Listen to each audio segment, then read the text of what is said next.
And I found myself in the middle of that, and it was an intensely frustrating experience. It was still only 6 months after independence. I clearly chose not to be quiet. Well, the Western Balkans is not a stable area. The reality on the ground is that people would see it as an incitement. Well, the Western Balkans is not a stable area, and I think a lot of that instability is because certain EU nations have not continued to stoke that insecurity by, for example, not recognising Kosovo. So you don't have a united European Union that looks particularly on Kosovo, but more broadly across the Western Balkans. So I think with Trump aligning more with Putin, clearly we understand Putin's relationship with Belgrade. Clearly we all understand Serbia's intentions to create an unstable Western Balkans whenever they can.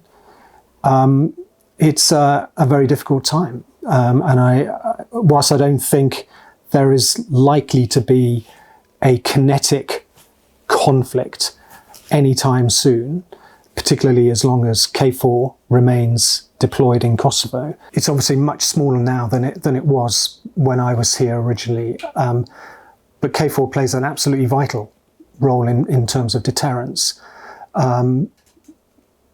against any external aggressor having any sort of designs to try and change the political landscape and the landscape of Kosovo. So KFOR is a very important international tool of deterrence against any sort of Serbian aggression now and in the future. So the role of KFOR, even though it's still focused on exactly the same mission, freedom of movement and safe and secure environment, which was exactly the same 16, 17 years ago,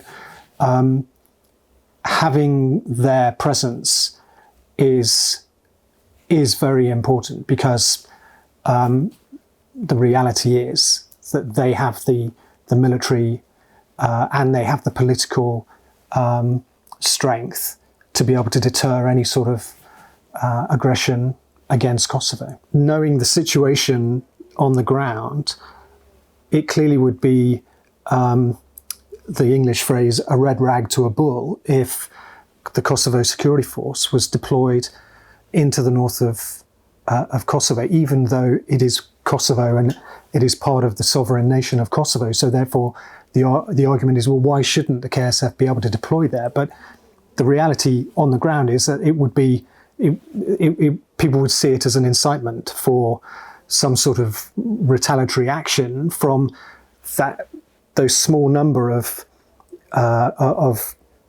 ethnic Serbs who take their orders from Belgrade and are focused on trying to destabilize the north and destabilize the relationship between the ethnic Serbs more broadly and the remainder of the country. Kosovo's always wanted to be a contributor of security, not a receiver of, a consumer of security. And even when we were talking about what the future of the Kosovo Security Force would look like before it had even been created, this desire to be able to be a net contributor was really very strong. And, clearly that remains the case. And integration into security alliances in the past has proved to be a really important ingredient in maintaining stability in geopolitics. I would love to be able to say that I can see Kosovo joining NATO, in the sort of short to medium term, but I think the very future of NATO is being questioned at the moment, and whether the US is going to continue to play the role in it that it has been until now. So, do I think that Kosovo is likely to join NATO anytime soon? Unfortunately, I don't really think so. But the closer we can be aligned to our European allies here, then I think the greater the opportunity for there to be some sort of pathway to a stable future.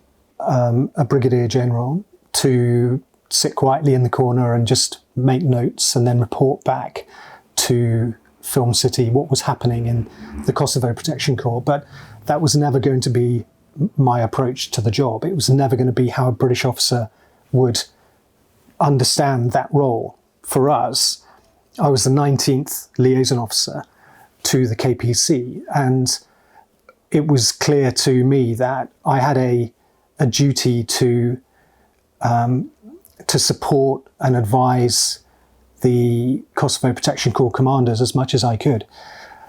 But what I realised once I had been in the job and in the role for a few weeks was just how political KFOR is, and how there was a very different understanding about what should happen in Kosovo between NATO in Brussels and KFOR in Pristina. There was a lot of local politicisation of the role in terms of supporting the Kosovo Protection Corps and standing up the Kosovo Security Force. And I found myself in the middle of that. And it was an intensely frustrating experience, because when you are very sensitive to nations, member states' political positions over Kosovo, and bearing in mind it was still only 6 months after independence. So that affected some of the really important decisions that were being made towards the closure of the Kosovo Protection Corps, but more importantly, the creation of the Kosovo Security Force. I clearly chose not to be quiet.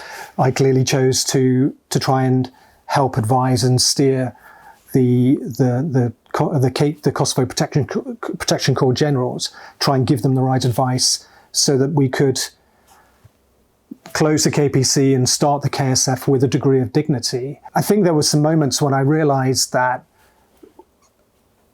reputationally I could get myself into some trouble.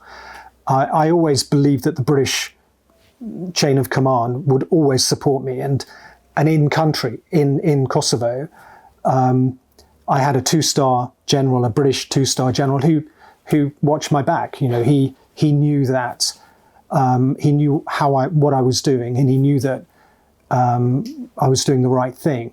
So I felt very confident that I would be okay from a British perspective. But